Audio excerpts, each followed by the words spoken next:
Welcome to the Oxygen Advantage podcast with your hosts, Oxygen Advantage founder Patrick McKeown and Daniel Paulson. With the Oxygen Advantage podcast, we aim to show how functional breathing is an essential part of a healthy and well-balanced lifestyle. Each episode, we meet experts in their field from around the world and talk about their lives, their experiences, and how they learned the importance of breathing. Join us and get inspired. Get the Oxygen Advantage. I think this is going to be an interesting conversation.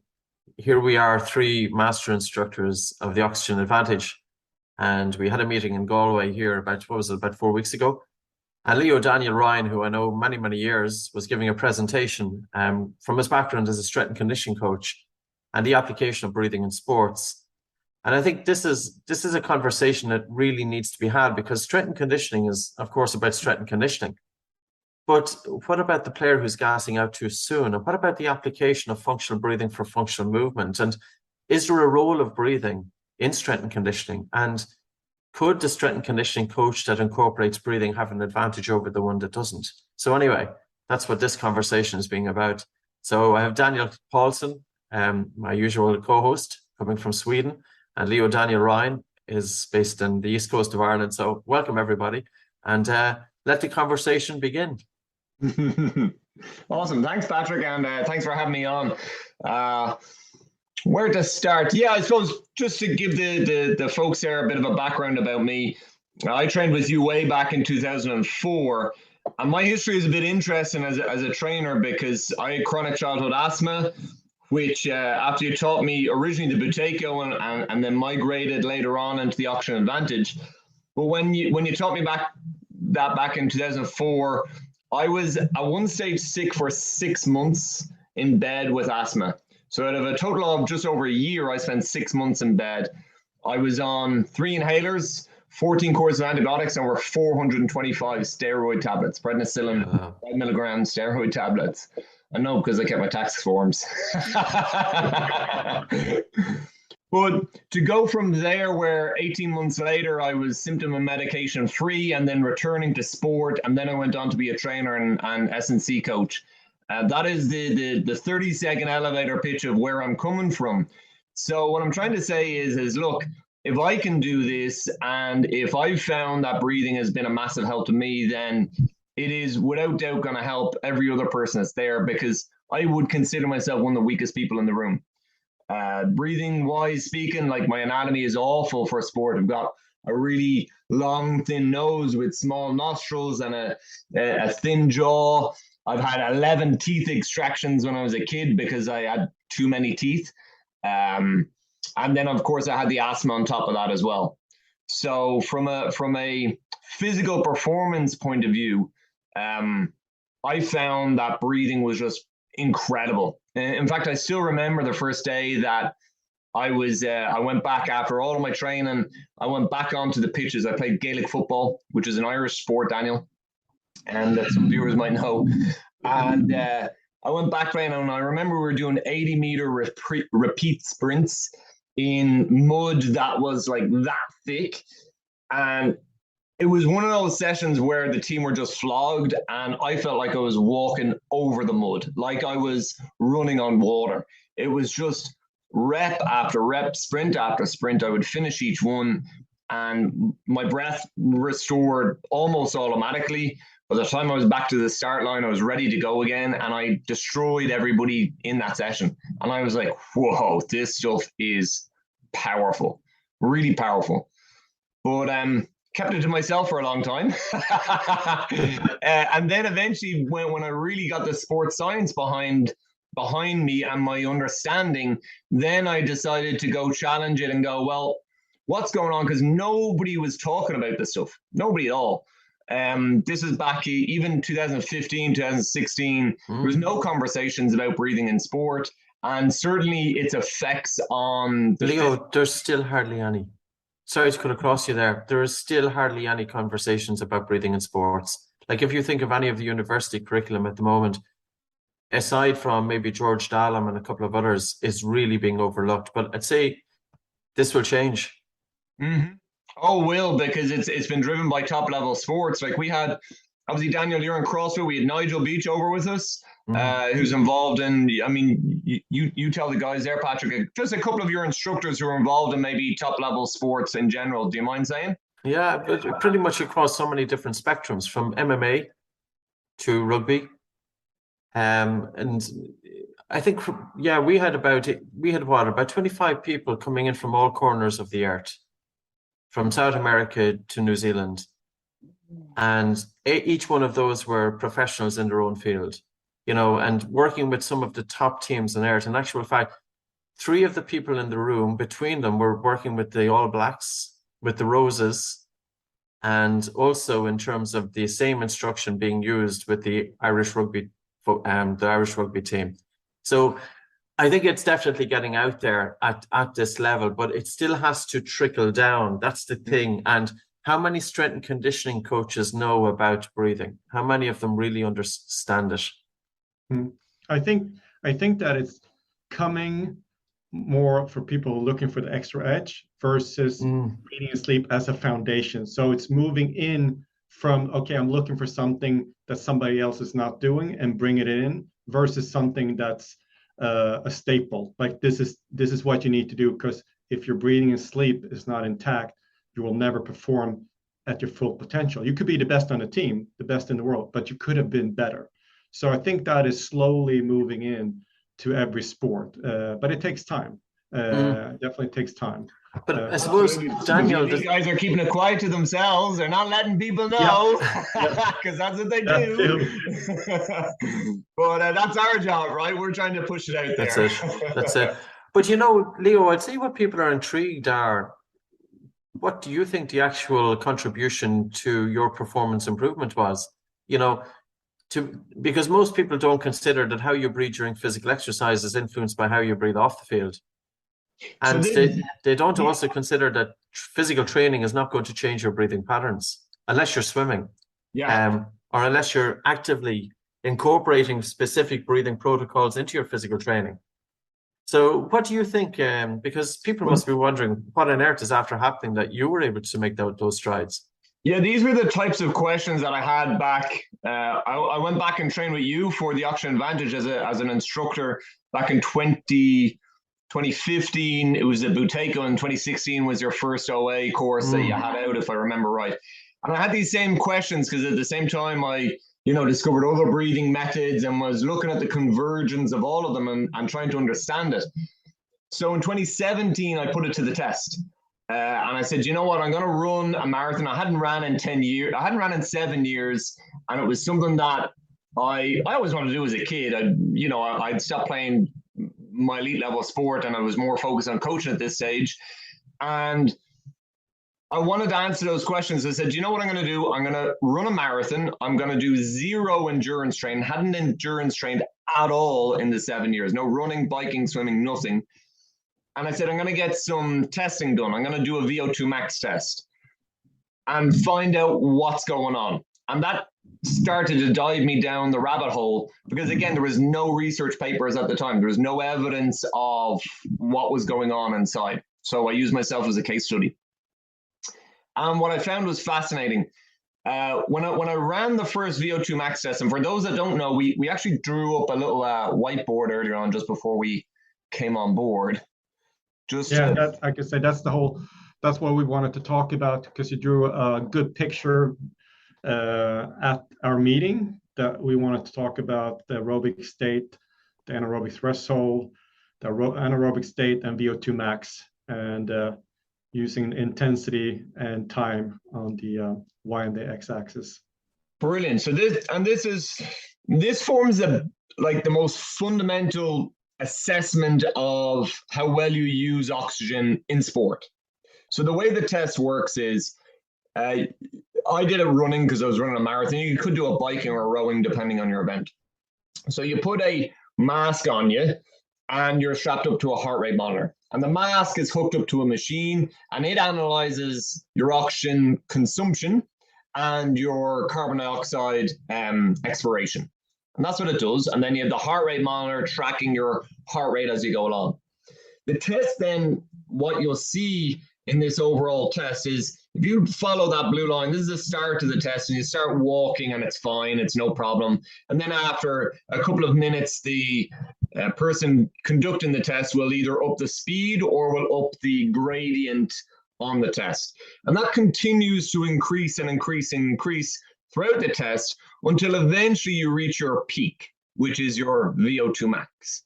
When that happens, the test stops and then you recover afterwards. Does that make sense? Mm. Yeah. So this line here, this blue line here, was how the machine would track your oxygen consumption throughout the test. So how well you use oxygen throughout the test.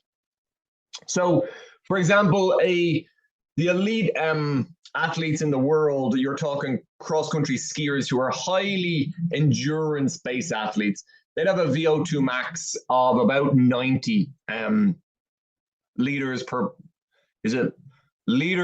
kilogram of body weight. Okay, so they're up at 90. You then would have a lot of endurance athletes around, the marathon, cross-country skiers, rowers would have extremely high VO2 maxes between 70 to 90. And then as the sport kind of becomes more power-based, then people's VO2 max test comes down and down and down. To give you an idea, anything above 45 on a VO2 max test is considered elite for the population. Okay, so in other words, they have a really good oxygen carrying capacity. Does that make sense? Mm-hmm. And anything below that, then you're looking at intermediate standard to weak standards of oxygen usage. Now, for me, in fact, before I go in for me, let me just see. Okay, yeah. So for me, when I ran this test, again, I hadn't ran in 7 years. I ran the test and I finished it. And the tester, his name is Sean, says to me, "Well, how do you think you got on?"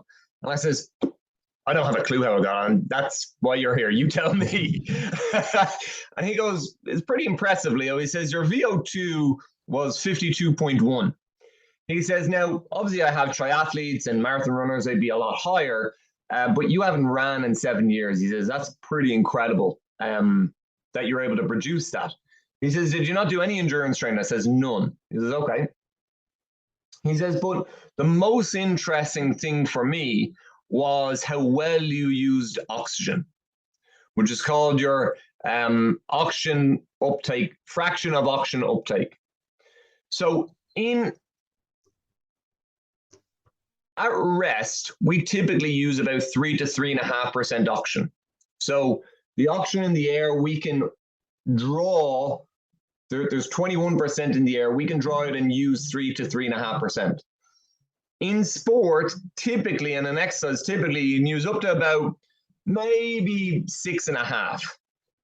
After that, you're considered very elite, and only the top of the top would draw more. And I was withdrawing over 7% oxygen. Okay, so at the top of my oxygen usage, which is called your anaerobic threshold, which is up here, I was using 7% oxygen. Okay. Mm-hmm. Now, what happens after that is in this test, because it's a graded test, as it continues to get tougher and tougher and tougher, I start to then reuse lactate as a fuel source, and you go anaerobic. Okay? So in other words, it's time to failure. Does that make sense? Mm-hmm. Yeah.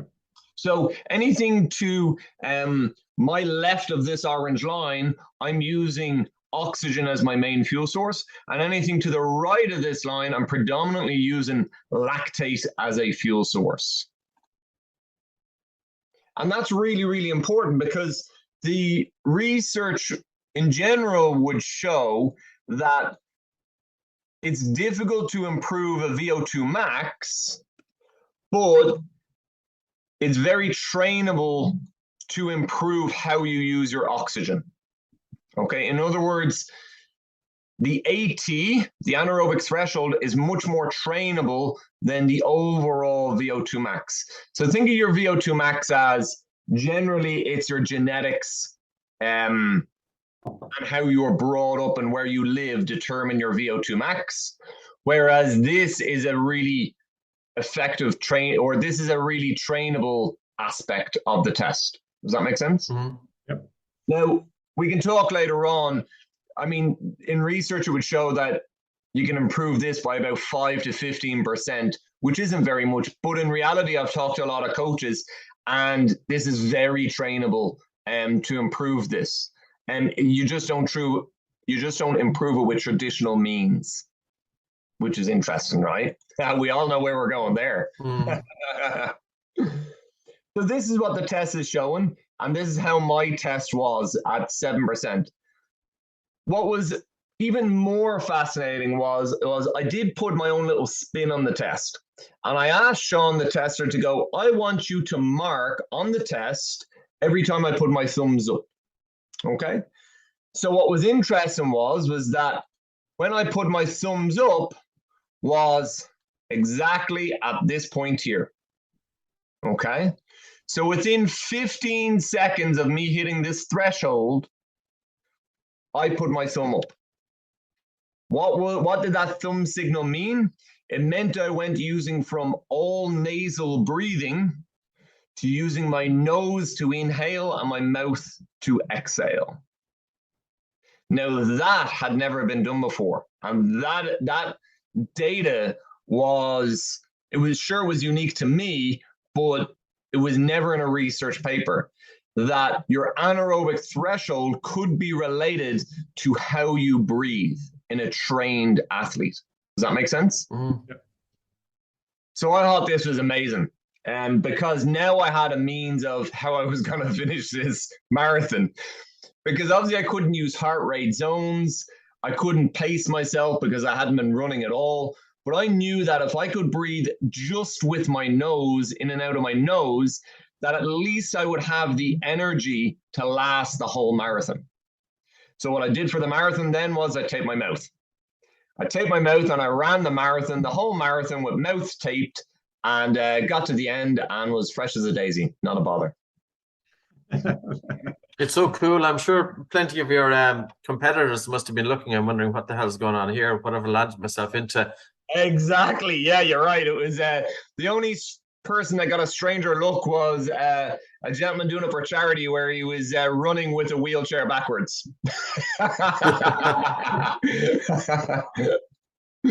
it was funny because he'd be passing by people, and they'd be giving you, oh, hi, how are you? How are you getting on? Keep going. And then they'd see me with my mouth taped, and they'd do a double and a triple take. Me going, what are you doing? And I'm like, I can't talk. It's interesting that you said that you reached your AT and you switched over to nose-mouth breathing. And we spoke to one of the other instructors that actually he went all the way up to VO2 max, essentially nose breathing, which I think is remarkable if you can do that, because once you get up to those levels, I don't know how many liters per minute that you breathe in and out, but it's significant. Well, I think Daniel, sorry to cut across you. I think Leo, when he was talking about his anatomy, is going to be a limiting factor here, unless he was to use something like nasal dilators. And normally, when it's looked at in the literature, you switch from nose to mouth breathing when you're breathing between 35 and 41 liters of air per minute. Yeah. But that's going to be influenced by your genetics. Yeah. So if you have somebody like Leo that, say, for example, because of his asthma and mouth breathing as a child, it can alter the craniofacial, development with narrower nostrils, then he's even got more resistance to his breathing, which in turn is going to hold him back. Yeah, it's funny, but what's really the question that's really bugging me here is, why did you go anaerobic at that point? Was it because, okay, I can understand that you had to switch to mouth breathing because the air hunger was too much. Mm-hmm. And air hunger is driven, at least by carbon dioxide increase or accumulation. Mm-hmm. So when you were breathing in and out through your nose, you had fairly high carbon dioxide in the blood, probably about 44, 45 millimeters of mercury. And this would have caused an increased oxygen delivery from the hemoglobin to the working muscles to keep you aerobic. Mm-hmm. But at some point, the air hunger just got too much and you had to get rid of carbon dioxide. Mm-hmm. And you did that by breathing in through the nose and out through the mouth. And it was the loss of carbon dioxide that caused a reduced oxygen delivery from the hemoglobin to the working muscles, and that's why you went anaerobic. Well, with that, yes. Well, the question is, what is it driven by? It's driven by metabolic acidosis. In other words, there's so much carbon dioxide and hydrogen ion and heat being produced by the cells, because it's a graded test. Remember, the test keeps getting tougher. It doesn't get any easier. So because of the work rate of the muscle, that my system then couldn't clear all of that. Now it becomes excessive, right? Acidosis in my blood, and I couldn't clear it quick enough, which then led my mind, it became too much for me, mentally and physically taxing, and then I had to change vent in order to sustain my rate. So I changed vent, which then also encouraged me to go anaerobic to enable me to keep on going at the same intensity. This is where breathing for health and breathing for performance are at the other end of the continuum. For health, carbon dioxide is really, really important to get oxygen into that cell. Yeah. In fact, a lot of people are too sensitive to the carbon dioxide, and so they breathe off too early.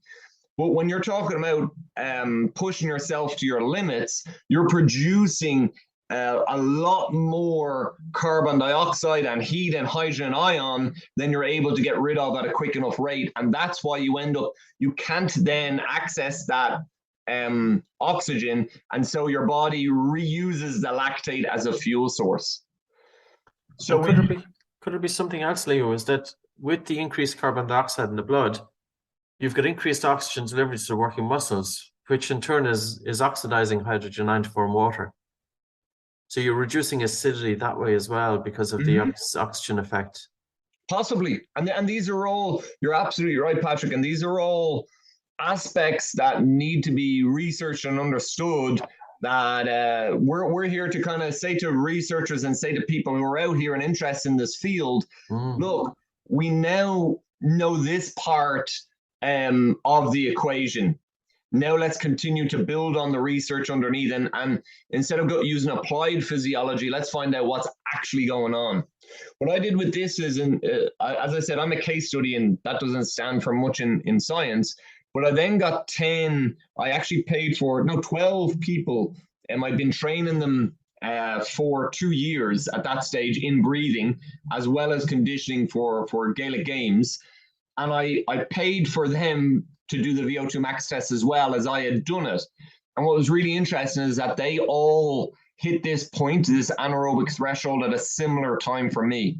Now, it's a small sample size, it's 13 people altogether, but it's a start. And it certainly then would build on some other research, which is suggesting that in trained people, that when you switch from all nose to nose mouth, that certainly you turn anaerobic quicker. Let's put it that way.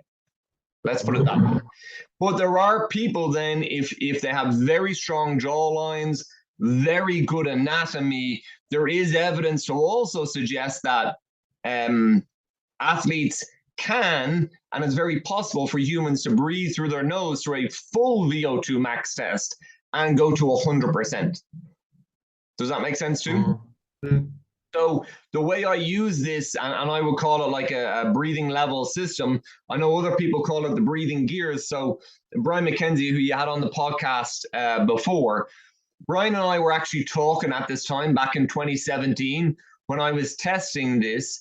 He was testing something similar with his athletes, and he was using a VO2 max test as well.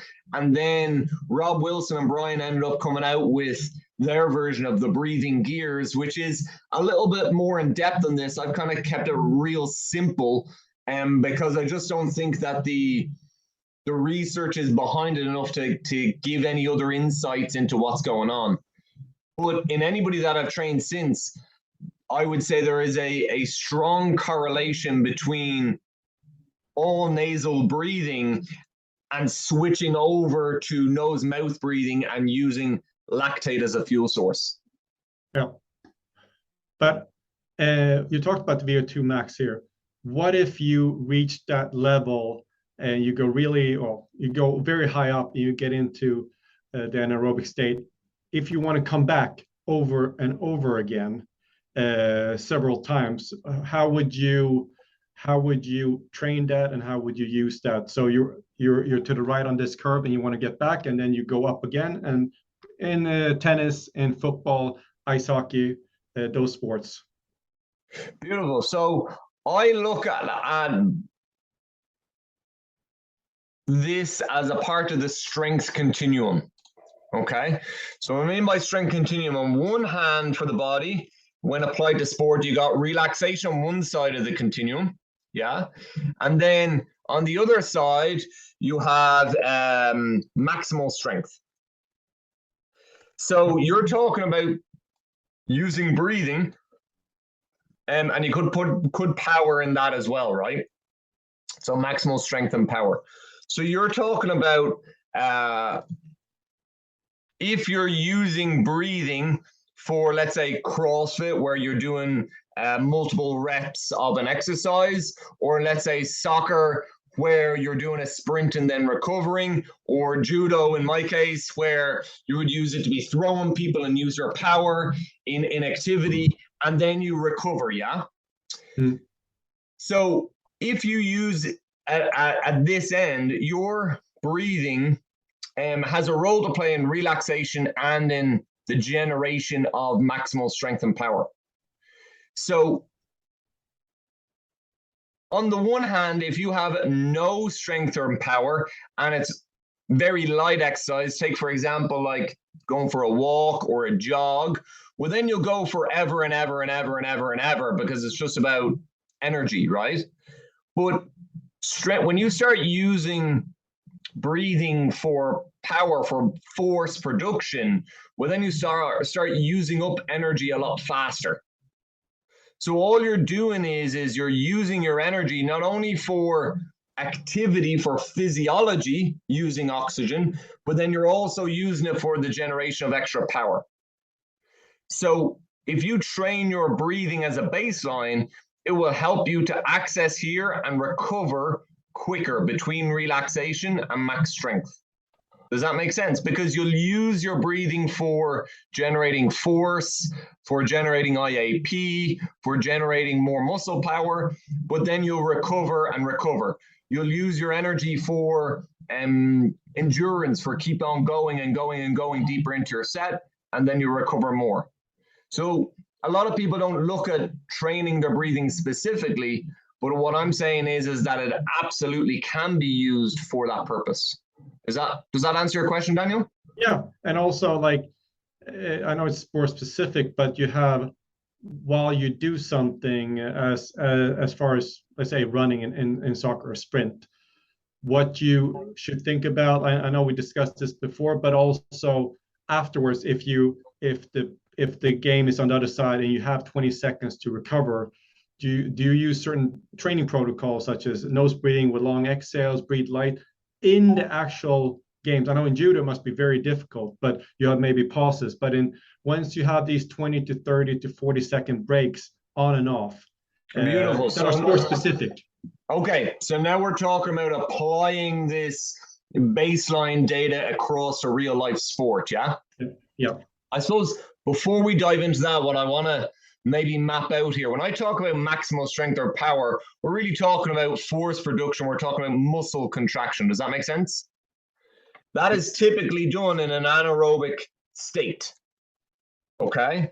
Where you're think of Usain. I always like to go back to this. So Usain Bolt is a 100-meter sprinter, fastest man in the world, sub 10 seconds, right? He uses mainly creatine phosphate as an energy system. This is way up here at the top end of your VO2 max for an endurance runner. Okay. You then have there's an Irish 400-meter runner called David Gillick, right? So 400 meters is very much a sport that works on the edge of this anaerobic threshold. In other words, you produce a lot of power, but it's not at the same force as Usain Bolt. Does that make sense? Yeah. So in other words, he can't run the same speed, but he has a little bit more endurance in him. Yep. Then you have high-end endurance like Mo Farah, which is all endurance, and they don't use any force at all, or any very little anaerobic metabolism at all. Does that make sense? Yep. They're all at the other end. Okay. Yep. So that means in my little continuum over here with the orange line on this side, you're more aerobic when you're in a relaxed state. You're more anaerobic when using maximal power. And then you have in between, yeah? So in between is, it might be intervals. It might be like 400 meters. It might be a sport like, let's say, soccer, which uses mixed energy systems. Does that make sense? And they bounce between the two. So your question was, if I remember right, or before we apply it, I should say, is where are the real benefits of breathing? Yeah. So after I did these VO2 max tests, I thought, well, I can't start paying for everybody to do a VO2 max test. So, but I needed more data, more information. So I ran an online breathing fitness challenge. And what I did was I used a field version of a VO2 max test to see what was happening. And I wanted to test two things. I wanted to get people interested in breath training. So I gave them a 10-day training program. At the start of the program, I made them do a 12-minute run and said, okay, run it any way you want, run as hard as you can, get as far as you can. And then I want you to time your recovery period. Okay, so that will give me an indicator whether they were good at, whether this was going to improve the performance of the run or the recovery. In other words, the more towards the anaerobic and the max power, or more towards the relaxation, the aerobic metabolism. Yeah. Mm-hmm. Then I trained them just in breath training for 10 days. So in the Oxygen Advantage methodology, I trained them for 10 days. I gave them all, this is all done for free, gave them everything for free.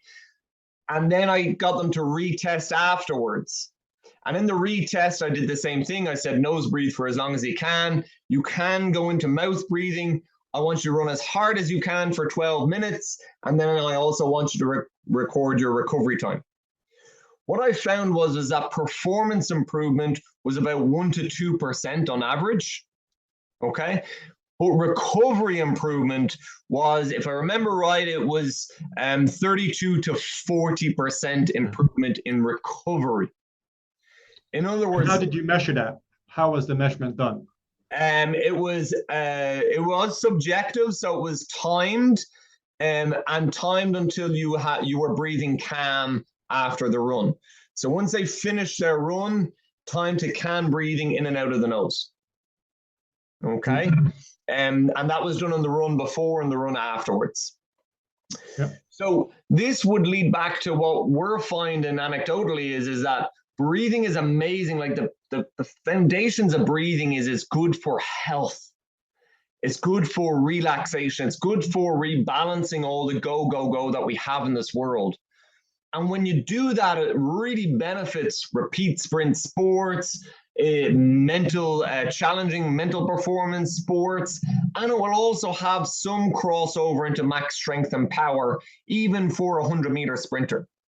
But the real beauty of it is in all those field sports and endurance sports is where they'll get even more benefits. And then the benefits to a max strength sport is actually in that they can relax and recover from their training and be repaired and ready to go the next day. Mm-hmm. And I suppose, Daniel, it's probably worth breaking down breathing, because some people may be listening and just wondering what sort of breathing is going on here. So you're talking about nose breathing during rest, during physical exercise, and during sleep. You're also talking about slow breathing, resonance frequency breathing, maybe, or cadence breathing, breathing with good use of the diaphragm, but then doing breath holds, which is the other extreme, because I'd be thinking about, say, the maximum strength or maximum power.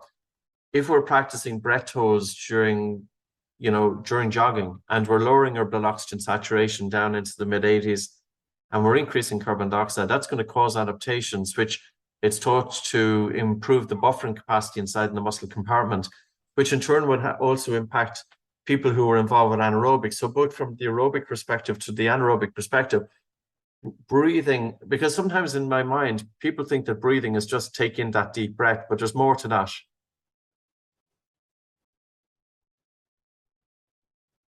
I fully agree with you. I didn't know whether that was a question to me or to Daniel, because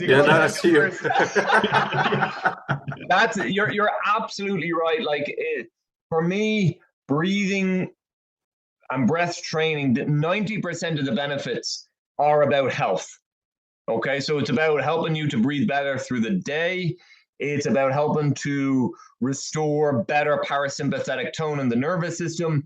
It's about improving your sleep. It's about improving your focus and concentration. When you train the fundamentals of breathing, which is the oxygen advantage and everything we do in the oxygen advantage, that benefits your whole life.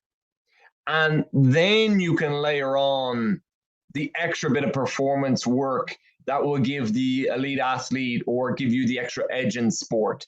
And there are small aspects that will really benefit you, but it's really about restoring your breathing to your innate capacity, to your natural abilities. That's where the real power of it is my feeling on it and my experience of it.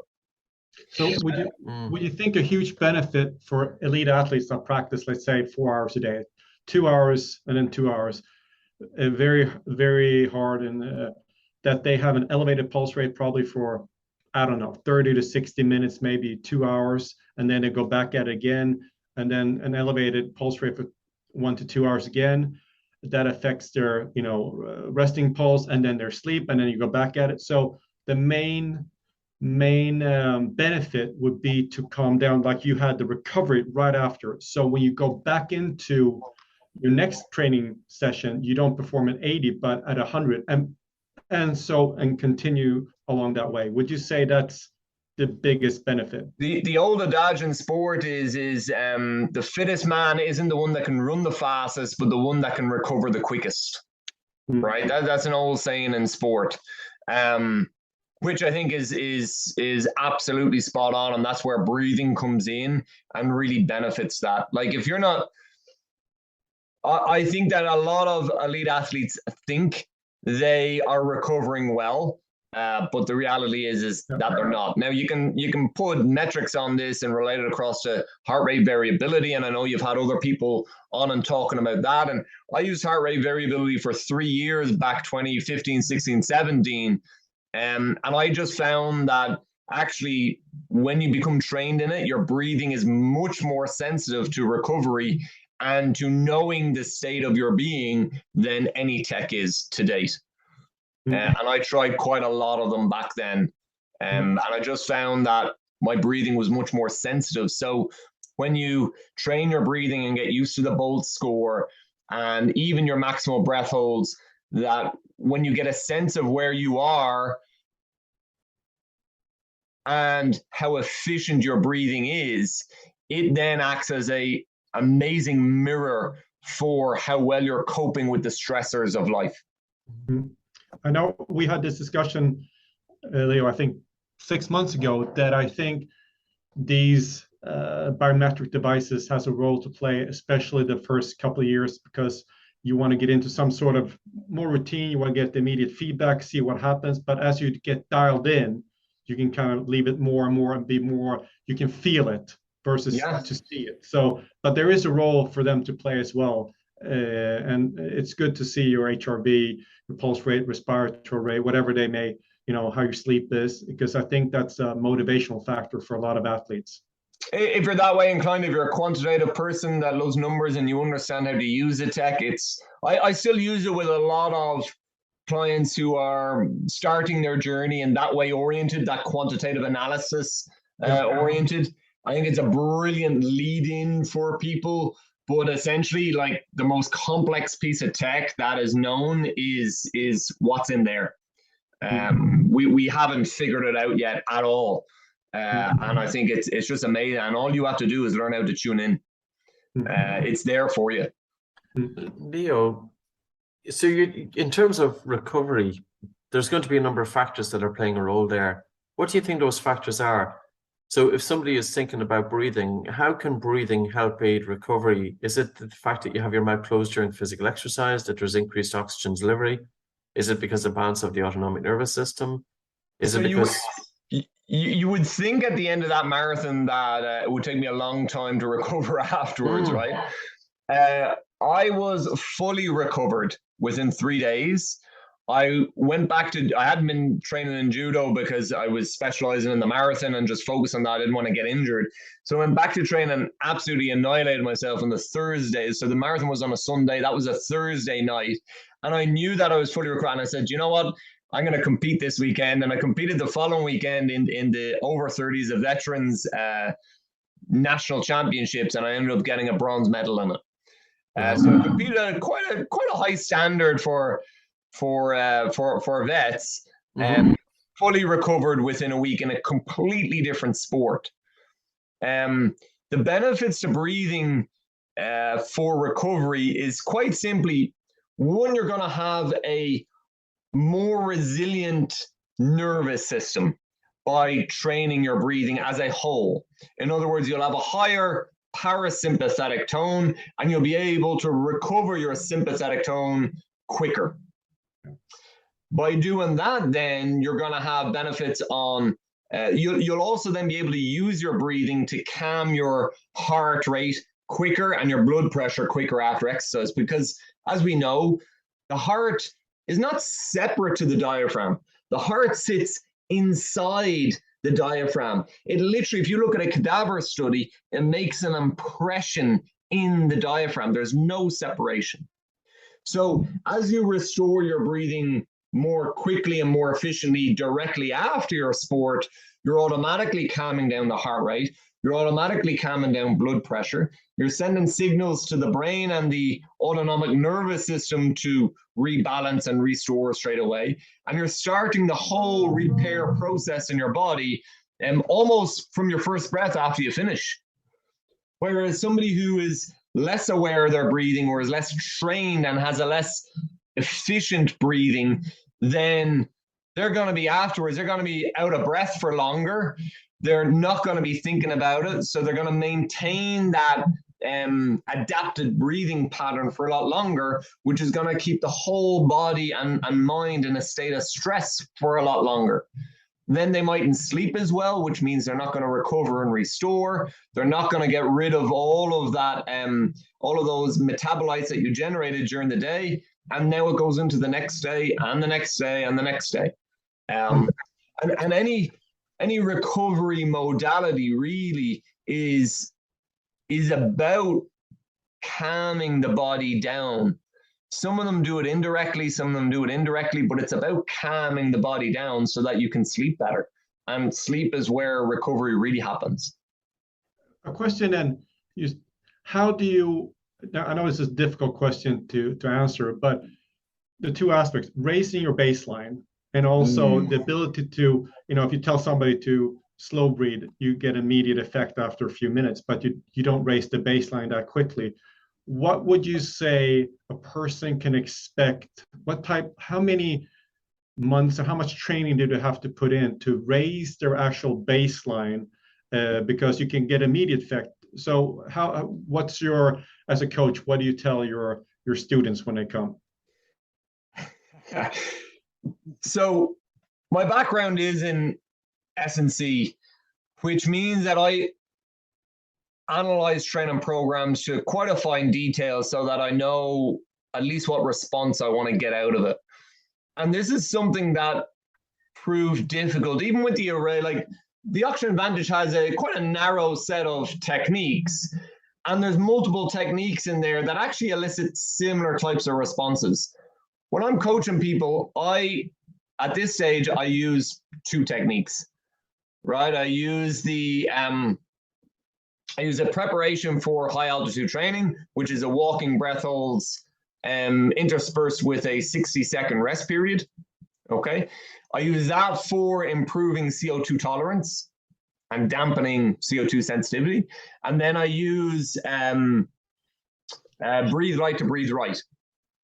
And they're my two they are my bazookas. They are my for me, they are the two best breathing techniques out there for training your breath. And if I was to pick any techniques in the whole world, I'd say, give me those two any day of the week. And eventually you'll restore your breathing. Okay. Now, as I've dove into breathing and all different techniques and all different methodologies, I do have a couple that I use that speed up the results of for my clients. So typically I would say to people that for the general population who aren't used to training, I would say anywhere between 12 weeks and 6 months to fully restore their breathing. And for an athlete who is motivated, who understands training and that they actually have to do it consistently, and that could be a motivated person, it just tends to be more athletes, I would say anywhere between 6 and 12 weeks is all it takes. That's it, a focused work. Now, I'm pretty strict in what I mean by that. So I'll say, like, I'm old school, as you taught me originally, Patrick, is that's a minimum of 2 training sessions a day, an ideal of 3 per day. And that's gradually putting in the lifestyle aspects around it. And it may need some support from lifestyle, like adaptations to sleep, maybe a little bit of supplementation and some changes to food and that. I do include that because I just have that expertise. But the main heart of it is those 2 techniques, those 2 oxygen advantage techniques, done consistently every day for that length of time. Thanks, Daniel. I'm just thinking about athletes getting burnout or exhaustion. Do you see this happening? Is this something that happens out there? And could breathing play that role? And if an athlete is more in tune with their body and stress levels, they may be able to offset that, or you understand what I'm trying to say, prevent it from happening. Absolutely. And I suppose the measurements was something else Daniel asked. I just use a Bolt score. I use the maximal breathlessness test. They're my 2 main go-to. I know Brian McKenzie, he has what I call the maximal exhale score. And I believe he has a bit of research coming out on that. I use that for people who are a little bit less, let's say, people who are more quantitative based and want a breathing score for it. It's a nice one for them. But my main one is Bolt, and everyone we teach in the oxygen advantage. That's the first thing. Our athletes burnt out all the time. Like, I've worked with athletes who are on medication to help them to get to sleep, and they think that they're ready to go. And these are Olympic level athletes, and they think that there's nothing wrong.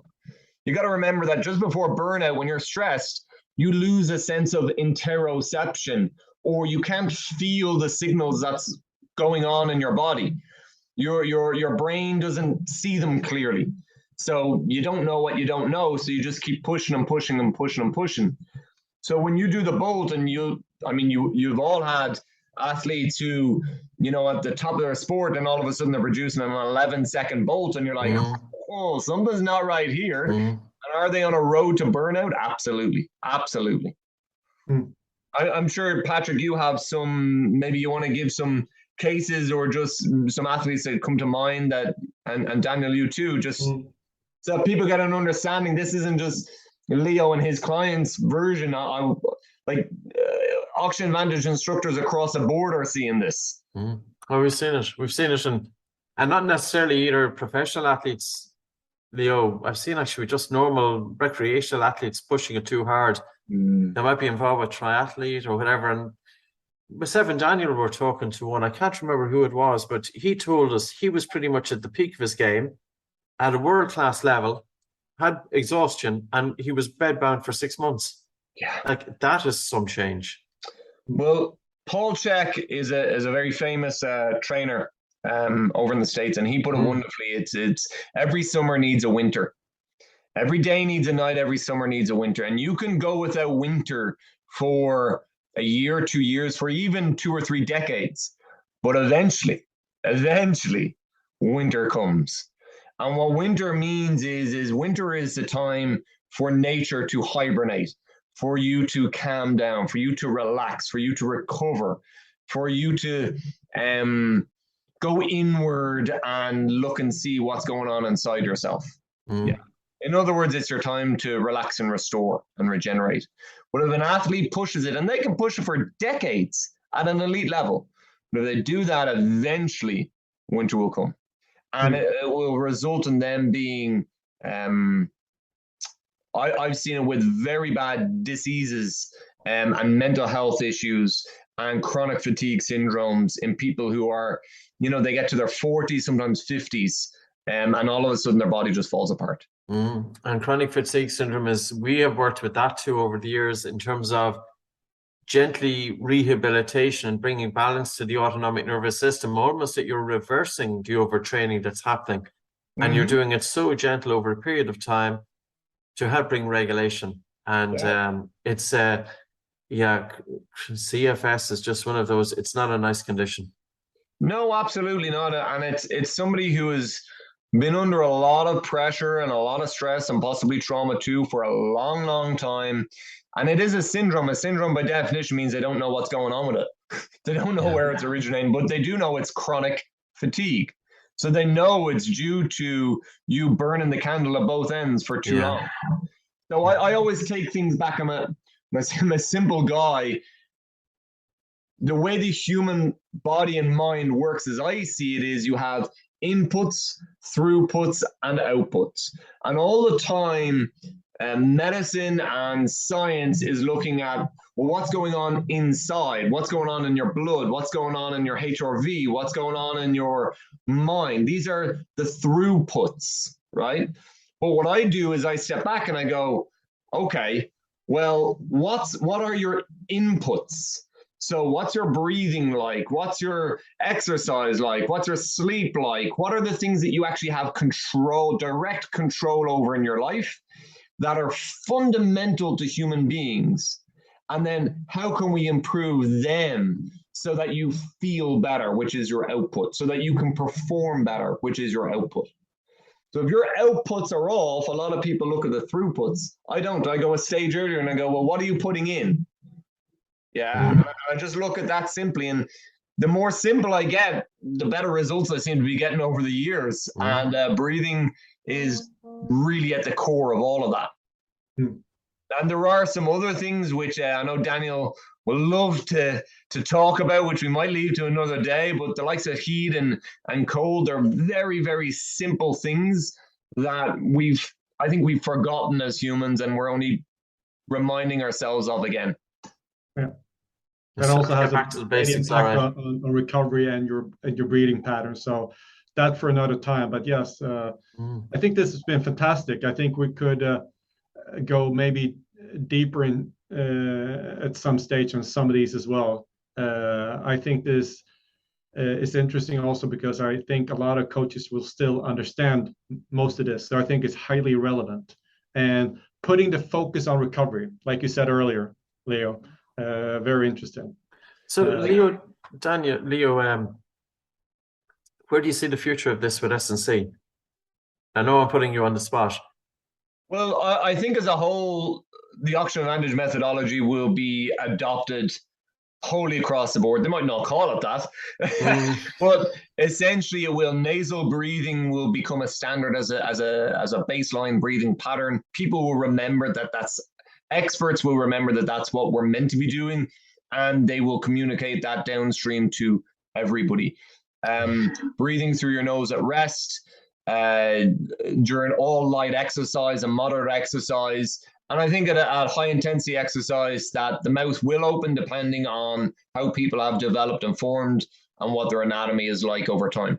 But do I see this coming in? Yeah, I mean, it already is. It's a wave that's coming in. My intention and my desire is that, it becomes common practice. And I turn up to a field or to a team and they're already doing it, and I just smile to myself and remember the days when it wasn't that common. It's amazing. I was at a hurling match just a few weeks ago, and I heard one of the coaches shouting out, "Breathe through your nose," and I said, "Oh, wow, that's absolutely class." And this is a club level, so it's absolutely class, And if people want to, your website is It's innatestrength.com. So that's innate-strength.com. And it's also on Instagram. And Instagram will be the main social handle that I'd use too. Innate. Yeah, straight. I do online coaching. I do a lot of one-to-one coaching is what it's based on. And obviously I'm a master instructor in the Oxygen Advantage. So at the moment I'm doing a lot of one-to-one education in the Oxygen Advantage is what I'm getting into now. Great stuff. Excellent. Great. So super. That was a great conversation. Daniel, do you want final closing words? No, I'm all done. It's fantastic and very good explanations. I think it's you can follow this very easily. So great. Excellent. Right, guys, we'll sign off. So thanks very much for listening. Thank you. Thank you for listening to the Oxygen Advantage podcast. If you liked what you heard, please subscribe and maybe take the time to leave us a review. The Oxygen Advantage podcast is available from all your podcast providers.